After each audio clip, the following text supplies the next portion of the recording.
Welcome to HorrorBabble. Underworlds continues today with a yarn by the great Robert E. Howard, The Secret of Lost Valley, which first emerged from the darkness in the spring 1967 edition of Startling Mystery Stories. There in the depths of Ghost Cave, he heard the dragging footsteps of the man he had just killed. We hope you enjoy this one.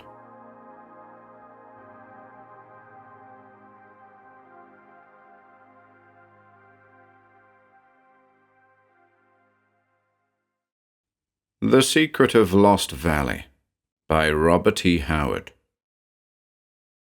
1. As a wolf spies upon its hunters, John Reynolds watched his pursuers.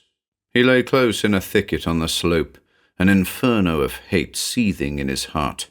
He had ridden hard, up the slope behind him, where the dim path wound up out of Lost Valley. His crank-eyed Mustang stood, head drooping, trembling, after the long run. Below him, not more than 80 yards away, stood his enemies, fresh come from the slaughter of his kinsmen. In the clearing fronting Ghost Cave, they had dismounted and were arguing among themselves. John Reynolds knew them all with an old, bitter hate. The black shadow of feud lay between them and himself. The feuds of early Texas have been neglected by chroniclers who have sung the feuds of the Kentucky mountains, though the men who first settled the Southwest were of the same breed as those mountaineers. But there was a difference. In the mountain country, feuds dragged on for generations. On the Texas frontier, they were short, fierce, and appallingly bloody. The Reynolds-McCrill feud was long, as Texas feuds went. 15 years had passed since old Esau Reynolds stabbed young Braxton McCrill to death with his bowie knife in the saloon at Antelope Wells, in a quarrel over range rights. For 15 years the Reynoldses and their kin, the Brills, Allisons, and Donnellys, had been at open war with the McCrills and their kin, the Killers, the Fletchers, and the Ords. There had been ambushes in the hills, murders on the open range, and gunfights on the streets of the little cow towns. Each clan had rustled the other's cattle wholesale. Gunmen and outlaws called in by both sides to participate for pay had spread a reign of terror and lawlessness throughout the vicinity. Settlers shunned the war-torn range. The feud became a red obstacle in the way of progress and development, a savage retrogression which was demoralizing the whole countryside. Little John Reynolds cared. He had grown up in the atmosphere of the feud, and it had become a burning obsession with him. The war had taken fearful toll on both clans, but the Reynolds clan had suffered most. John was the last of the fighting Reynoldses. For Esau, the grim old patriarch who ruled the clan, would never again walk or sit in a saddle, with his legs paralyzed by McCrill bullets. John had seen his brothers shot down from ambush or killed in pitched battles. Now, the last stroke had nearly wiped out the waning clan. John Reynolds cursed as he thought of the trap into which they had walked in the saloon at Antelope Wells. The hidden foes had opened their murderous fire without warning. There had fallen his cousin, Bill Donnelly, his sister's son, young Jonathan Brill, his brother-in-law, Job Allison, and Steve Kearney, the hired gunman. How he himself had shot his way through and gained the hitching rack, untouched by that blasting hail of lead, John Reynolds hardly knew. They had pressed him so closely he had not had time to mount his long-limbed rangy bay, but had been forced to take the first horse he came to, the crank-eyed, speedy but short-winded Mustang of the dead Jonathan Brill.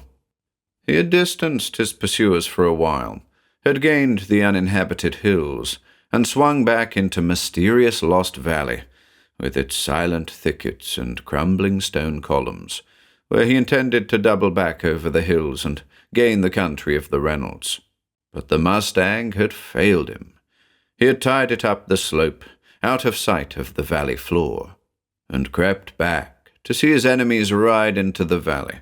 There were 5 of them, Old Jonas McCrill, with the perpetual snarl twisting his wolfish lips, Saul Fletcher, with his black beard and the limping, dragging gait that a fall in his youth from a wild mustang had left him, Bill Ord and Peter Ord, brothers, and the outlaw Jack Solomon. Jonas McCrill's voice came up to the silent watcher. "And I tell you, he's a-hiding somewhere in this valley. He was a-riding that mustang, and it didn't never have no guts. I'm betting it'd give plumb out on him time he got this far." "Well," came the voice of Saul Fletcher, "what are we a-standing round powwowing for? Why don't we start hunting him?" "Not so fast," growled old Jonas. "Remember, it's John Reynolds we're chasing. We got plenty time." John Reynolds' fingers hardened on the stock of his single-action .45. There were 2 cartridges unfired in the cylinder. He pushed the muzzle through the stems of the thicket in front of him, his thumb drawing back the wicked-fanged hammer. His grey eyes narrowed and became opaque as ice as he sighted down the long blue barrel. An instant he weighed his hatred and chose Saul Fletcher. All the hate in his soul centered for an instant on that brutal black-bearded face and the limping tread he had heard that night he lay wounded in a besieged corral, with his brother's riddled corpse beside him, and fought off Saul and his brothers. John Reynolds' finger crooked, and the crash of the shot broke the echoes in the sleeping hills. Saul Fletcher swayed, flinging his black beard drunkenly upward, and crashed face down and headlong. The others, with the quickness of men accustomed to frontier warfare, dropped behind rocks, and their answering shots roared back as they combed the slope blindly. The bullets tore through the thickets, whistling over the unseen killer's head. High up on the slope, the mustang, out of sight of the men in the valley but frightened by the noise, screamed shrilly, and, rearing, snapped the reins that held him and fled away up the hill path. The drum of his hoofs on the stones dwindled in the distance. Silence reigned for an instant. Then came Jonas McCrill's wrathful voice. "I told you he was a-riding here. Come out of there. He's got clean away." The old fighter's rangy frame rose up from behind the rock where he had taken refuge. Reynolds, grinning fiercely, took steady aim. Then some instinct of self-preservation held his hand. The others came out into the open. "What are we a-waiting on?" yelled young Bill Ord, tears of rage in his eyes. "Hear that coyote's done shot Saul and's riding hell for leather away from here. We're a-standing round jawing. I'm a-going." He started for his horse.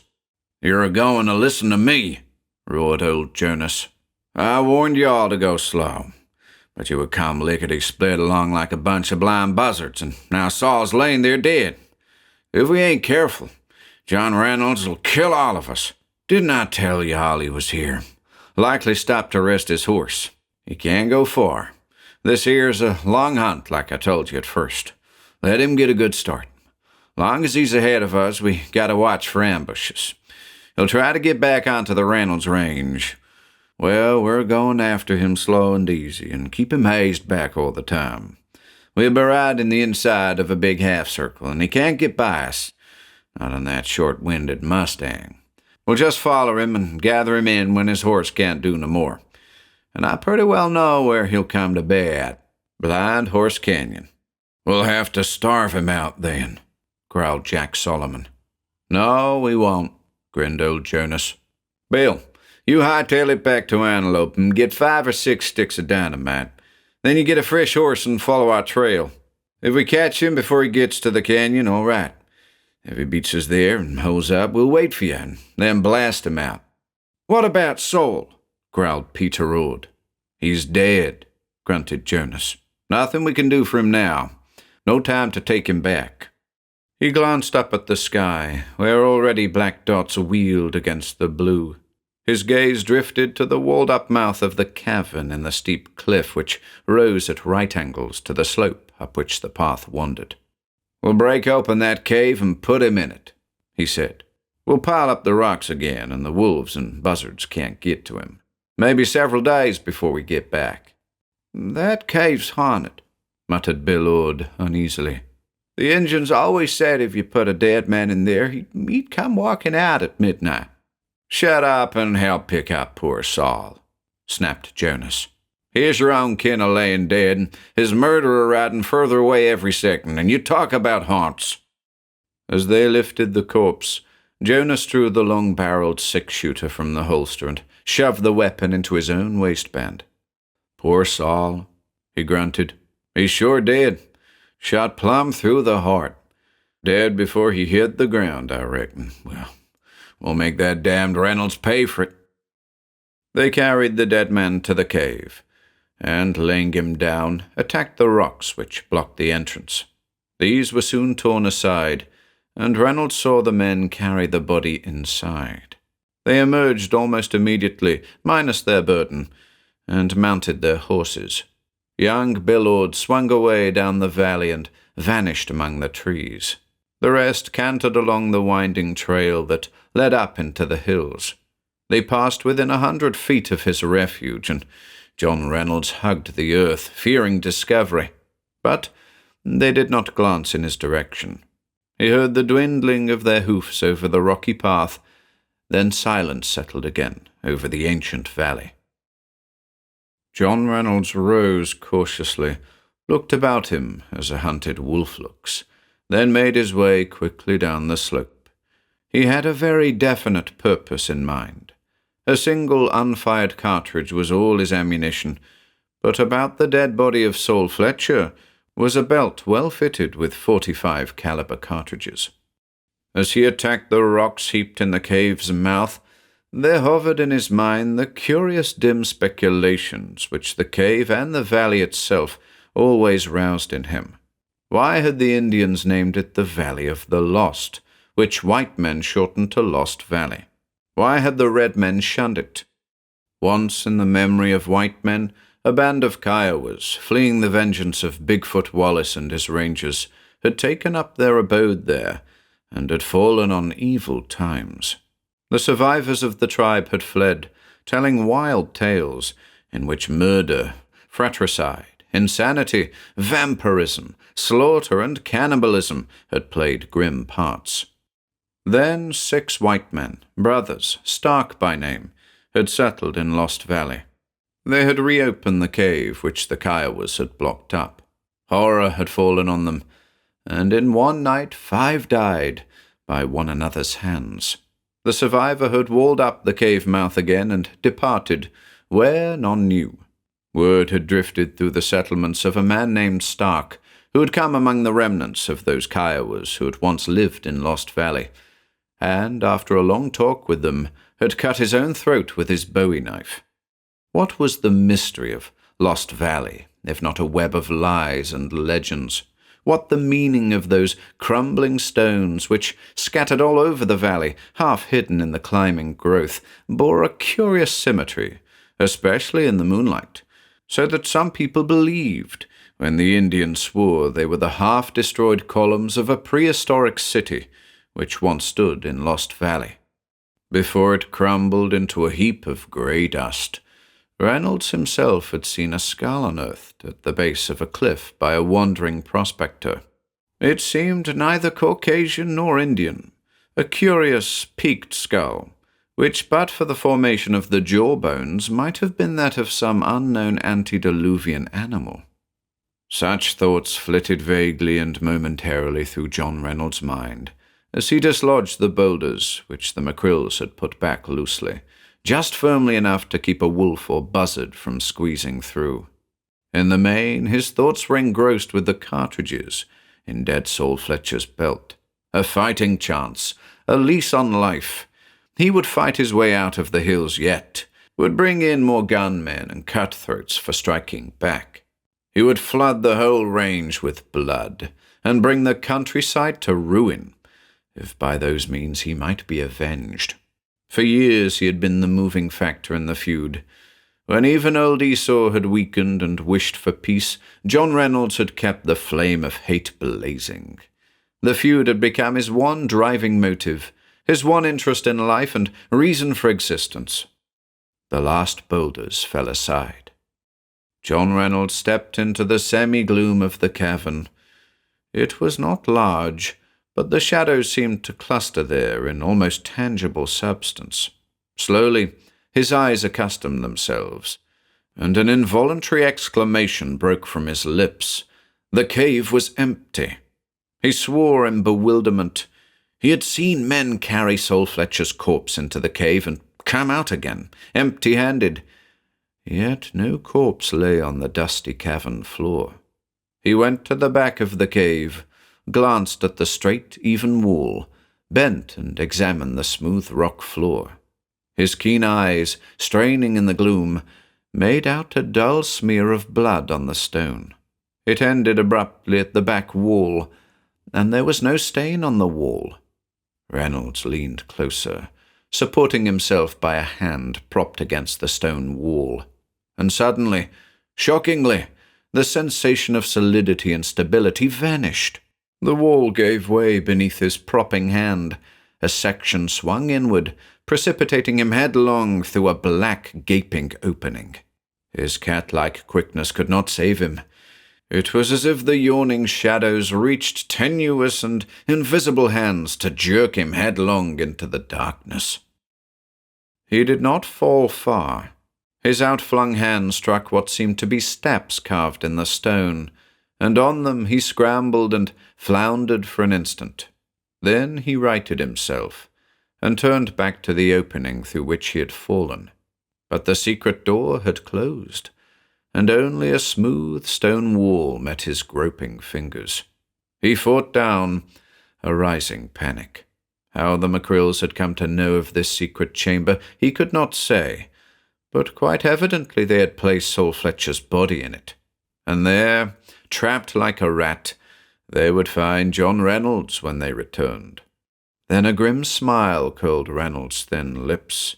When they opened the secret door, he would be hidden in the darkness, while they would be etched against the dim light of the outer cave.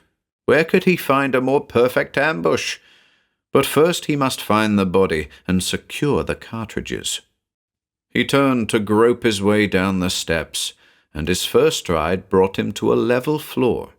It was a sort of narrow tunnel, he decided, for though he could not touch the roof, a stride to the right or the left, and his outstretched hand encountered a wall, seemingly too even and symmetrical to have been the work of nature. He went slowly, groping in the darkness, keeping in touch with the walls and momentarily expecting to stumble on Sol Fletcher's body. And as he did not, a dim horror began to grow in his soul. The Macrills had not been in the cavern long enough to carry the body so far back into the darkness. A feeling was rising in John Reynolds that the Macrills had not entered the tunnel at all, that they were not aware of its existence. Then where in the name of sanity was Sol Fletcher's corpse? He stopped short, jerking out his six-shooter. Something was coming up the dark tunnel, something that walked upright and lumberingly. John Reynolds knew it was a man, wearing high-heeled riding boots. No other footwear makes the same stilted sound. He caught the jingle of the spurs, and a dark tide of nameless horror moved sluggishly in John Reynolds' mind as he heard that halting tread approach, and remembered the night when he had lain at bay in the old corral, with his younger brother dying beside him, and heard a limping, dragging footstep endlessly circle his refuge, out in the night where Sol Fletcher led his wolves and sought for a way to come upon his back. Had the man only been wounded? These steps sounded stiff and blundering, such as a wounded man might make. No. John Reynolds had seen too many men die. He knew that his bullet had gone straight through Sol Fletcher's heart, possibly tearing the heart clear out, certainly killing him instantly. Besides, he had heard old Jonas Macrill declare the man was dead. No, Sol Fletcher lay lifeless somewhere in this black cavern. It was some other lame man who was coming up that silent tunnel. Now the tread ceased. The man was fronting him, separated only by a few feet of utter blackness. What was there in that to quicken the iron pulse of John Reynolds, who had unflinchingly faced death times without number? What to make his flesh crawl and his tongue freeze to his palate? To awake sleeping instincts of fear as a man senses the presence of an unseen serpent, and make him feel that somehow the other was aware of his presence with eyes that pierced the darkness. In the silence, John Reynolds heard the staccato pounding of his own heart, and with shocking suddenness, the man lunged. Reynolds' straining ears caught the first movement of that lunge, and he fired point blank. And he screamed, a terrible animal-like scream. Heavy arms locked upon him, and unseen teeth worried at his flesh. But in the frothing frenzy of his fear, his own strength was superhuman. For in the flash of the shot, he had seen a bearded face with slack-hanging mouth and staring dead eyes. Saul Fletcher, the dead come back from hell. As in a nightmare, Reynolds entered a fiendish battle in the dark, where the dead sought to drag down the living. He felt himself hurled to and fro in the grip of the clammy hands. He was flung with bone-shattering force against the stone walls. Dashed to the floor, the silent horror squatted ghoul-like upon him, its horrid fingers sinking deep into his throat. In that nightmare, John Reynolds had no time to doubt his own sanity. He knew that he was battling a dead man. The flesh of his foe was cold with a charnel house clamminess. Under the torn shirt he had felt the round bullet hole, caked with clotted blood. No single sound came from the loose lips. Choking and gasping, John Reynolds tore the strangling hands aside and flung the thing off. For an instant, the darkness again separated them. Then the horror came hurtling toward him again. As the thing lunged, Reynolds caught blindly and gained the wrestling hold he wished, and hurling all his power behind the attack, he dashed the horror headlong, falling upon it with his full weight. Saul Fletcher's spine snapped like a rotten branch, and the tearing hands went limp. The straining limbs relaxed. Something flowed from the lax body and whispered away through the darkness like a ghostly wind. And John Reynolds instinctively knew that at last Saul Fletcher was truly dead. Panting and shaken, Reynolds rose. The tunnel remained in utter darkness, but down it, in the direction from which the walking corpse had come stalking, there whispered a faint throbbing that was hardly sound at all, yet had in its pulsing a dark, weird music. Reynolds shuddered, and the sweat froze on his body. The dead man lay at his feet in the thick darkness, and faintly to his ears came that unbearably sweet, unbearably evil echo, like devil drums beating faint and far in the dim caverns of hell. Reason urged him to turn back, to fight against that blind door until he burst its stone, if human power could burst it. But he realized that reason and sanity had been left behind him. A single step had plunged him from a normal world of material realities into a realm of nightmare and lunacy. He decided that he was mad, or else dead and in hell. Those dim tom-toms drew him. They tugged at his heartstrings eerily. They repelled him and filled his soul with shadowy and monstrous conjectures. Yet their call was irresistible. He fought the mad impulse to shriek and fling his arms wildly aloft and run down the black tunnel as a rabbit runs down the prairie dog's burrow into the jaws of the waiting rattler. Fumbling in the dark, he found his revolver, and still fumbling, he loaded it with cartridges from Saul Fletcher's belt. He felt no more aversion now at touching the body than he would have felt at handling any dead flesh. Whatever unholy power had animated the corpse, it had left it when the snapping of the spine had unraveled the nerve centers and disrupted the roots of the muscular system. Then, revolver in hand, John Reynolds went down the tunnel, drawn by a power he could not fathom, toward a doom he could not guess. 2. The throb of the tom-toms grew only slightly in volume as he advanced.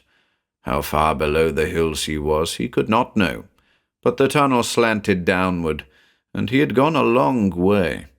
Often his groping hands encountered doorways, corridors leading off the main tunnel, he believed. At last, he was aware that he had left the tunnel and had come out into a vast open space. He could see nothing, but he somehow felt the vastness of the place, and in the darkness a faint light began. It throbbed as the drums throbbed, waning and waxing in time to their pulsing, but it grew slowly, casting a weird glow that was more like green than any color Reynolds had ever seen, but was not really green, nor any other sane or earthly color. Reynolds approached it. It whitened. It cast a shimmering radiance over the smooth stone floor, illuminating fantastic mosaics. It cast its sheen high in the hovering shadows, but he could see no roof. Now he stood bathed in its weird glow, so that his flesh looked like a dead man's. Now he saw the roof, high and vaulted, brooding far above him like a dusky midnight sky, and towering walls, gleaming and dark, sweeping up to tremendous heights, their bases fringed with squat shadows from which glittered other lights, small and scintillant. He saw the source of the illumination, a strange carven stone altar, on which burned what appeared to be a giant jewel of an unearthly hue, like the light it emitted. Greenish flame jetted from it. It burned as a bit of coal might burn, but it was not consumed. Just behind it, a feathered serpent reared from its coils, a fantasy carven of some clear crystalline substance, the tints of which in the weird light were never the same, but which pulsed and shimmered and changed as the drums, now on all sides of him, pulsed and throbbed. Abruptly, something alive moved beside the altar, and John Reynolds, though he was expecting anything, recoiled. At first he thought it was a huge reptile which slithered about the altar. Then he saw that it stood upright as a man stands. As he met the menacing glitter of its eyes, he fired point-blank, and the thing went down like a slaughtered ox, its skull shattered. Reynolds wheeled as a sinister rustling rose on his ears. At least these beings could be killed, then checked the lifted muzzle. The fringing shadows had moved out from the darkness at the base of the walls, and drawn about him in a wide ring. And though at first glance they possessed the semblance of men, he knew they were not human. The weird light flickered and danced over them, and back in the deeper darkness the soft, evil drums whispered their accompanying undertone everlastingly. John Reynolds stood aghast at what he saw. It was not their dwarfish figures which caused his shudder, nor even the unnaturally made hands and feet. It was their heads. He knew now of what race was the skull found by the prospector. Like it, these heads were peaked and malformed, curiously flattened at the sides. There was no sign of ears, as if their organs of hearing, like a serpent's, were beneath the skin. The noses were like a python's snout, the mouth and jaws much less human in appearance than his recollection of the skull would have led him to suppose. The eyes were small, glittering and reptilian. The squamous lips writhed back, showing pointed fangs, and John Reynolds felt that their bite would be as deadly as a rattlesnake's. Garments they wore none, nor did they bear any weapons. He tensed himself for the death struggle, but no rush came. The snake people sat down cross-legged about him in a great circle, and beyond the circle he saw them massed thick, and now he felt a stirring in his consciousness, an almost tangible beating of wills upon his senses. He was distinctly aware of a concentrated invasion of his innermost mind, and realized that these fantastic beings were seeking to convey their commands or wishes to him by medium of thought. On what common plane could he meet these inhuman creatures? Yet in some dim, strange, telepathic way, they made him understand some of their meaning, and he realized with a grisly shock that, whatever these things were now, they had once been at least partly human, else they had never been able to so bridge the gulf between the completely human and the completely bestial. He understood that he was the first living man to come into their innermost realm, the first to look on the shining serpent, the terrible nameless one who was older than the world, that before he died he was to know all which had been denied to the sons of men concerning the mysterious valley, that he might take this knowledge into eternity with him, and discuss these matters with those who had gone before him.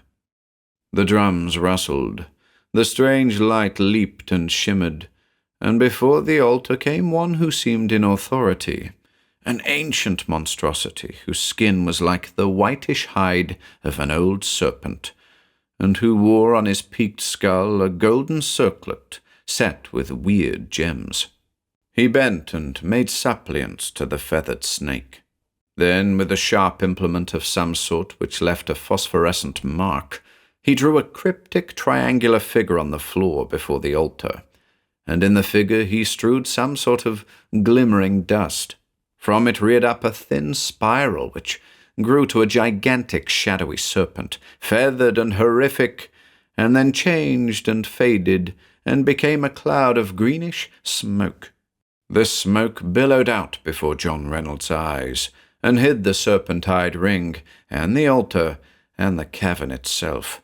All the universe dissolved into the green smoke, in which titanic scenes and alien landscapes rose and shifted and faded, and monstrous shapes lumbered and leered. Abruptly, the chaos crystallized. He was looking into a valley which he did not recognize. Somehow, he knew it was Lost Valley, but in it towered a gigantic city of dully gleaming stone. John Reynolds was a man of the outlands and the waste places.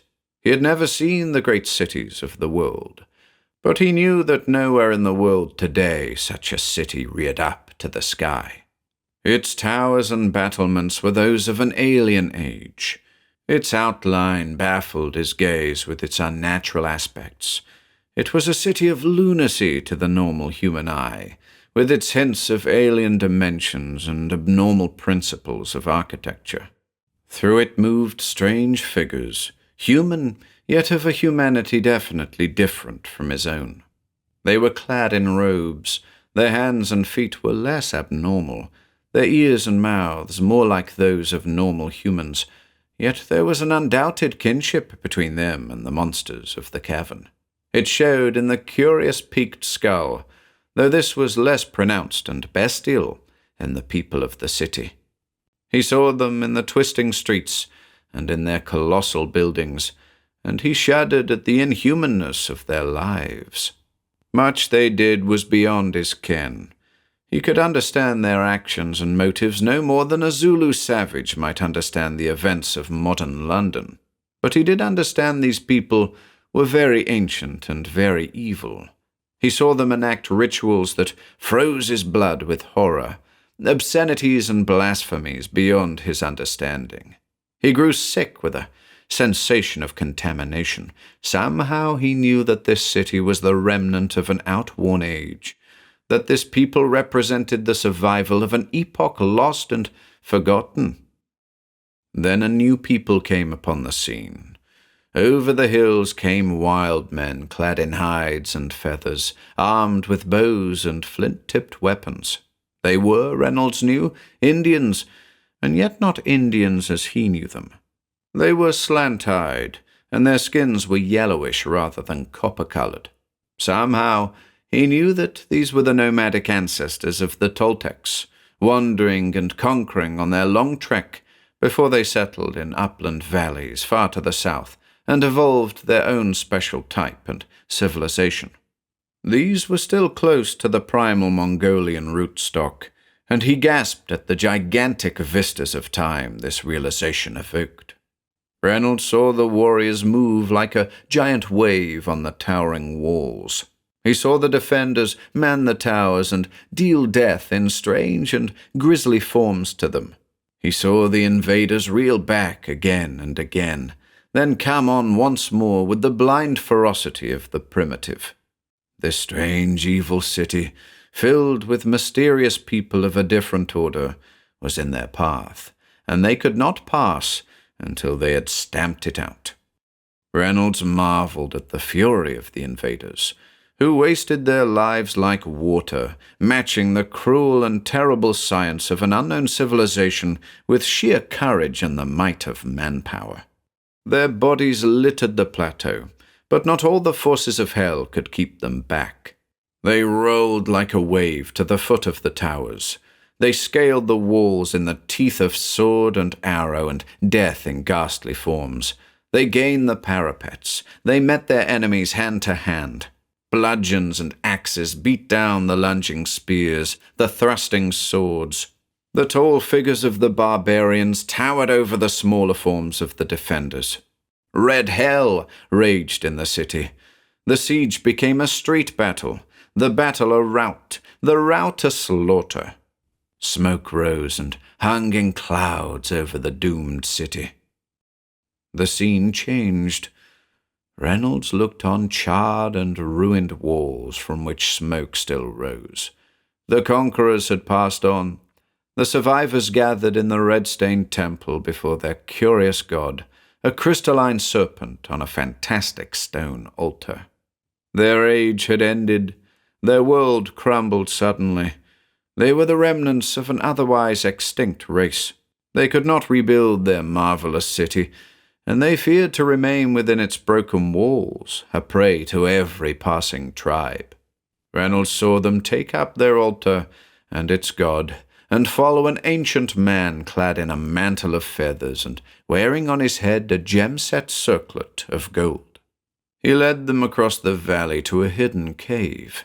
They entered, and squeezing through a narrow rift in the back wall, came into a vast network of caverns honeycombing the hills. Reynolds saw them at work exploring these labyrinths, excavating and enlarging, hewing the walls and floors smooth, enlarging the rift that let into the outer cavern and setting therein a cunningly hung door, so that it seemed part of the solid wall. Then an ever-shifting panorama denoted the passing of many centuries. The people lived in the caverns, and as time passed, they adapted themselves more and more to their surroundings, each generation going less frequently into the outer sunlight. They learned to obtain their food in shuddersome ways from the earth. Their ears grew smaller, their bodies more dwarfish, their eyes more cat-like. John Reynolds stood aghast as he watched the race changing through the ages. Outside in the valley, the deserted city crumbled and fell into ruins, becoming prey to lichen and weed and tree. Men came and briefly meditated among these ruins, tall Mongolian warriors and dark, inscrutable little people men call the mound builders. And as the centuries passed, the visitors conformed more and more to the type of Indian as he knew it, until at last the only men who came were painted red men with stealthy feet and feathered scalp locks. None ever tarried long in that haunted place with its cryptic ruins. Meanwhile, in the caverns, the old people abode and grew strange and terrible.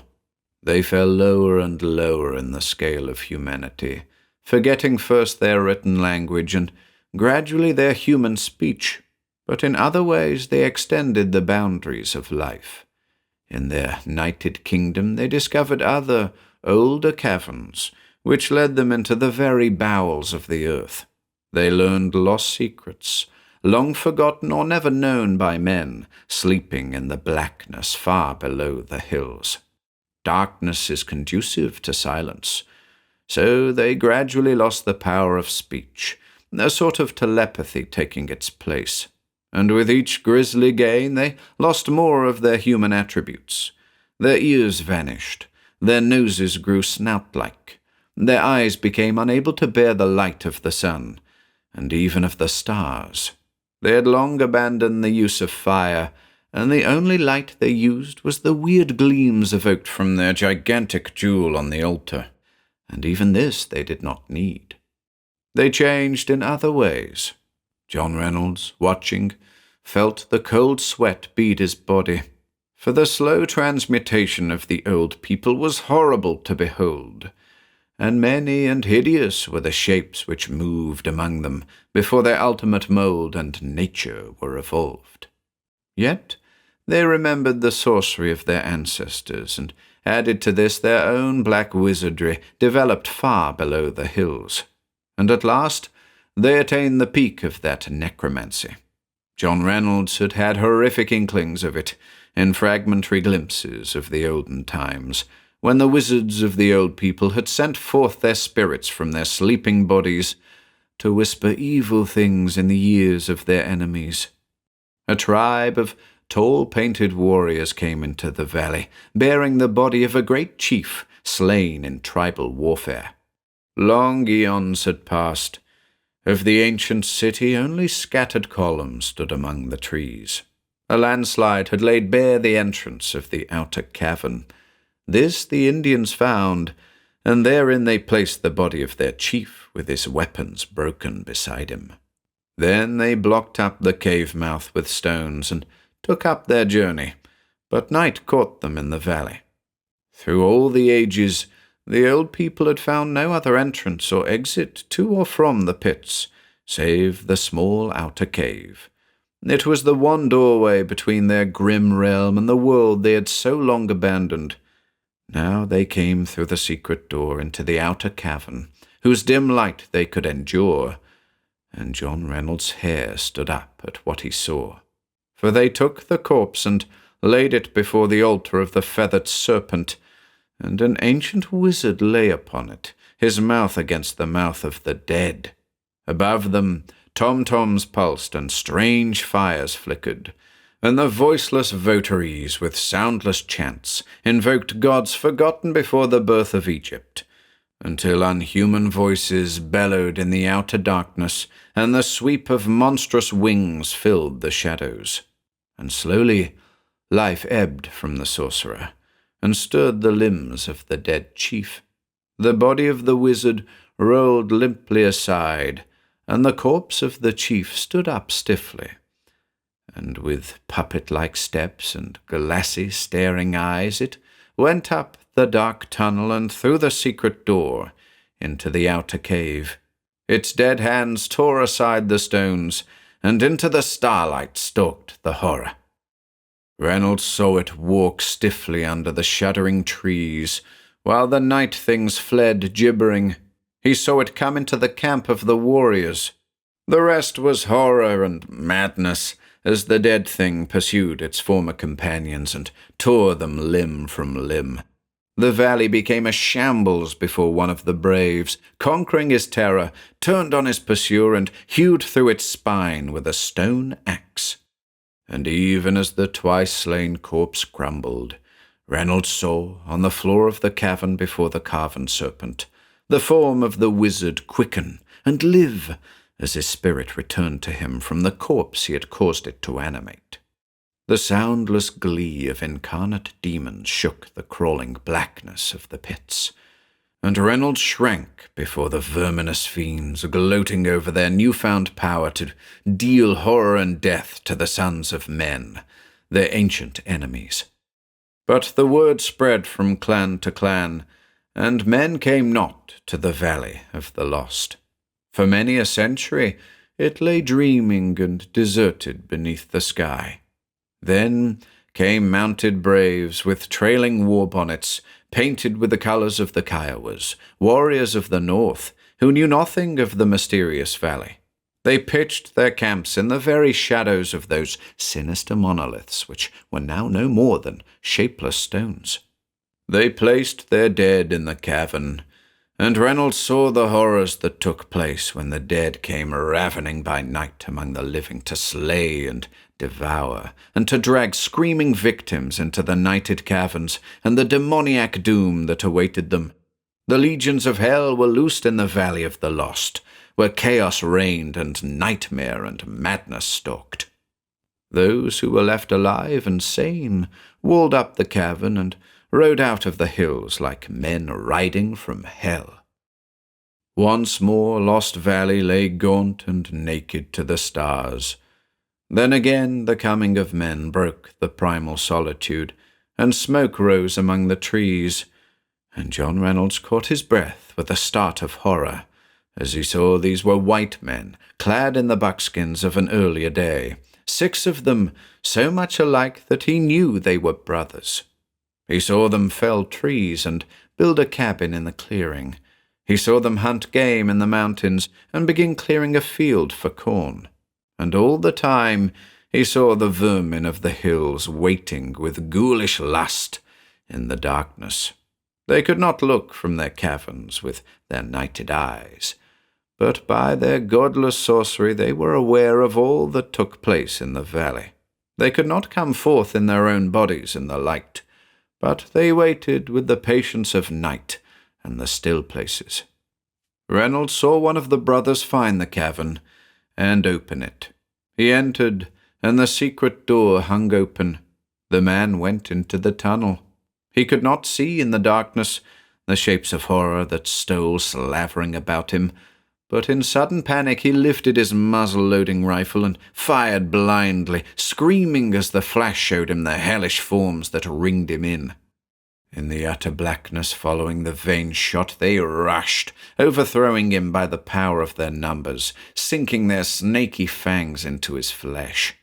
As he died, he slashed 6 of them to pieces with his bowie knife, but the poison did its work quickly. Reynolds saw them drag the corpse before the altar. He saw again the horrible transmutation of the dead, which rose grinning vacantly and stalked forth. The sun had set in a welter of dull crimson. Night had fallen. To the cabin where his brothers slept, wrapped in their blankets, stalked the dead. Silently, the groping hand swung open the door. The horror crouched in the gloom, its bared teeth shining, its dead eyes gleaming glassily in the starlight. One of the brothers stirred and mumbled, then sat up and stared at the motionless shape in the doorway. He called the dead man's name, then he shrieked hideously. The horror sprang. From John Reynolds' throat burst a cry of intolerable horror. Abruptly, the pictures vanished with the smoke. He stood in the weird glow before the altar, the tom-toms throbbing softly and evilly, the fiendish faces hemming him in. And now, from among them crept, on his belly like the serpent he was, the one which wore the gemmed circlet, venom dripping from his bared fangs. Loathsomely, he slithered toward John Reynolds, who fought the inclination to leap upon the foul thing and stamp out its life. There was no escape. He could send his bullets crashing through the swarm and mow down all in front of the muzzle, but those would be as nothing beside the hundreds which hemmed him in. He would die there in the waning light, and they would send his corpse blundering forth, lent a travesty of life by the spirit of the wizard, just as they had sent Saul Fletcher. John Reynolds grew tense as steel, as his wolf-like instinct to live rose above the maze of horror into which he had fallen. And suddenly his human mind rose above the vermin who threatened him, as he was electrified by a swift thought that was like an inspiration. With a fierce, inarticulate cry of triumph, he bounded sideways just as the crawling monstrosity lunged. It missed him, sprawling headlong, and Reynolds snatched from the altar the carven serpent, and, holding it on high, thrust against it the muzzle of his cocked pistol. He did not need to speak. In the dying light his eyes blazed madly. The old people wavered back. Before them lay he whose peaked skull Reynolds' pistol had shattered. They knew a crook of his trigger finger would splinter their fantastic god into shining bits. For a tense space, the tableau held. Then Reynolds felt their silent surrender, freedom in exchange for their god. It was again borne on him that these beings were not truly bestial, since true beasts know no gods.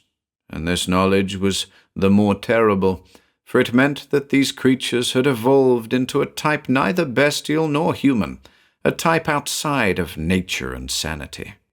The snakish figures gave back on each side, and the waning light sprang up again. As he went up the tunnel, they were close at his heels, and in the dancing, uncertain glow he could not be sure whether they walked as a man walks or crawled as a snake crawls. He had a vague impression that their gait was hideously compounded of both. He swerved far aside to avoid the sprawling bulk that had been Saul Fletcher. And so, with his gun muzzle pressed hard against the shining, brittle image borne in his left hand, he came to the short flight of steps which led up to the secret door. There, they came to a standstill. He turned to face them.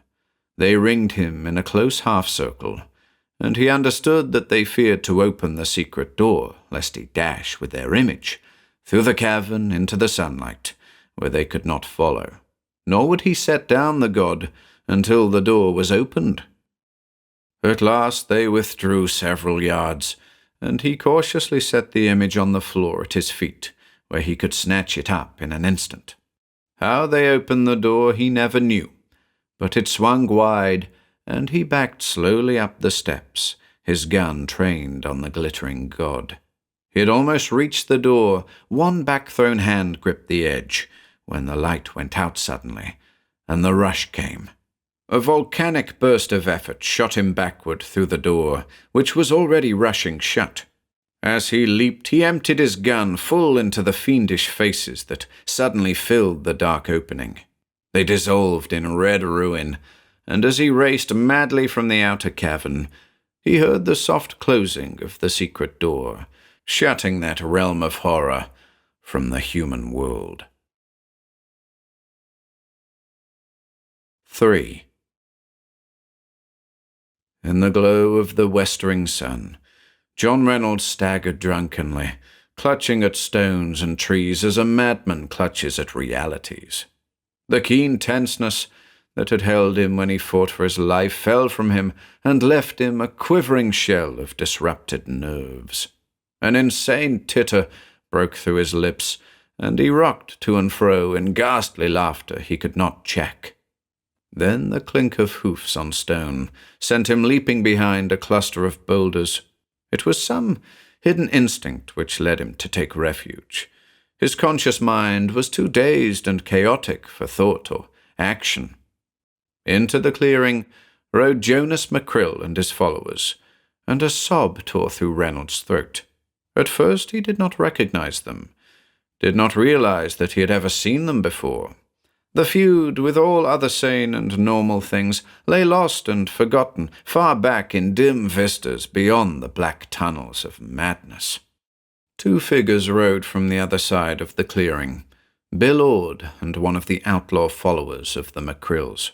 Strapped to Ward's saddle were several sticks of dynamite, done into a compact package.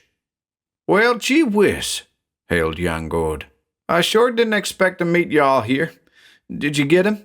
"Nah," snapped old Jonas. "He's damn fooled us again. We come up with his horse, but he wasn't on it. The rein was snapped like he'd had it tied and it broke away. I dunno where he is, but we'll get him. I'm a-going on to Antelope to get some more of the boys. Y'all get Saul's body out of that cave and follow me as fast as you can." He reined away and vanished through the trees, and Reynolds, his heart in his mouth, saw the other four approach the cavern. "Well, by God!"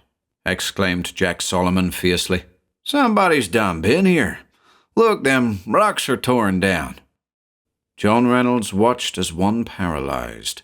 If he sprang up and called to them, they would shoot him down before he could voice his warning. Yet it was not that which held him as in a vice.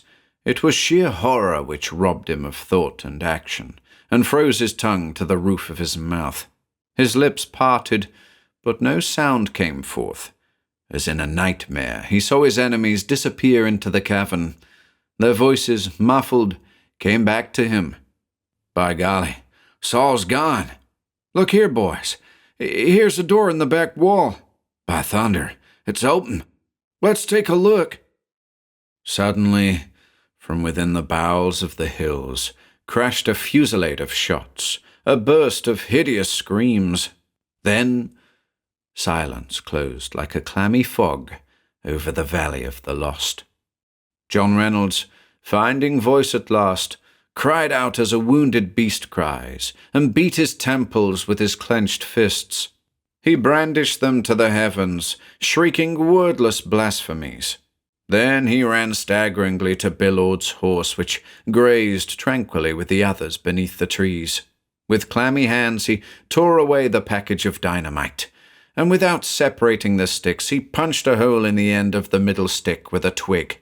Then he cut a very short piece of fuse, and slipped a cap over one end, which he inserted into the hole in the dynamite. In a pocket of the rolled-up slicker bound behind the saddle, he found a match, and lighting the fuse, he hurled the bundle into the cavern. Hardly had it struck the back wall, when with an earthquake roar it exploded. The concussion nearly hurled him off his feet. The whole mountain rocked, and with a thunderous crash the cave roof fell. Tons and tons of shattered rock crashed down to obliterate all marks of Ghost Cave, and to shut the door to the pits forever. John Reynolds walked slowly away, and suddenly the whole horror swept upon him. The earth seemed hideously alive under his feet, the sun foul and blasphemous over his head. The light was sickly, yellowish and evil, and all things were polluted by the unholy knowledge locked in his skull, like hidden drums beating ceaselessly in the blackness beneath the hills. He had closed one door forever, but what other nightmare shapes might lurk in hidden places and the dark pits of the earth, gloating over the souls of men? His knowledge was a reeking blasphemy which would never let him rest. Forever in his soul would whisper the drums that throbbed in those dark pits where lurked demons that had once been men. He had looked on ultimate foulness, and his knowledge was a taint which would never let him stand clean before men again, or touch the flesh of any living thing without a shudder. If man, moulded of divinity, could sink to such verminous obscenities, who could contemplate his eventual destiny unshaken? And if such beings as the old people existed, what other horrors might not lurk beneath the visible surface of the universe? He was suddenly aware that he had glimpsed the grinning skull beneath the mask of life, and that glimpse made life intolerable. All certainty and stability had been swept away, leaving a mad welter of lunacy, nightmare, and stalking horror. John Reynolds drew his gun, and his horny thumb drew back the heavy hammer. Thrusting the muzzle against his temple, he pulled the trigger. The shot crashed, echoing through the hills, and the last of the fighting Reynoldses pitched headlong. Old Jonas McCrill, galloping back at the sound of the blast, found him where he lay, and wondered that his face should be that of an old man, his hair white as hoarfrost.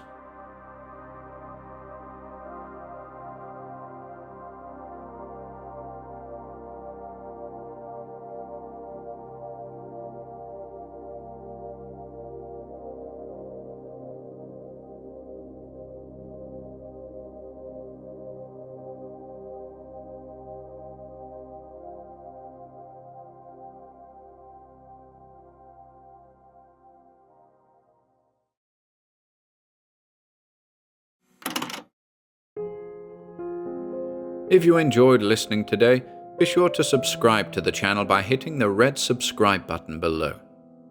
After doing so, click the bell icon next to the subscribe button to receive new content notifications. If you'd like to support our work and receive exclusive perks, consider becoming a channel member by clicking the Join button below. To support us in other ways, see the video description for links to our Bandcamp and Patreon pages, our merch store over at Teespring, and further information relating to our releases on Audible, iTunes, and Spotify. And until next time,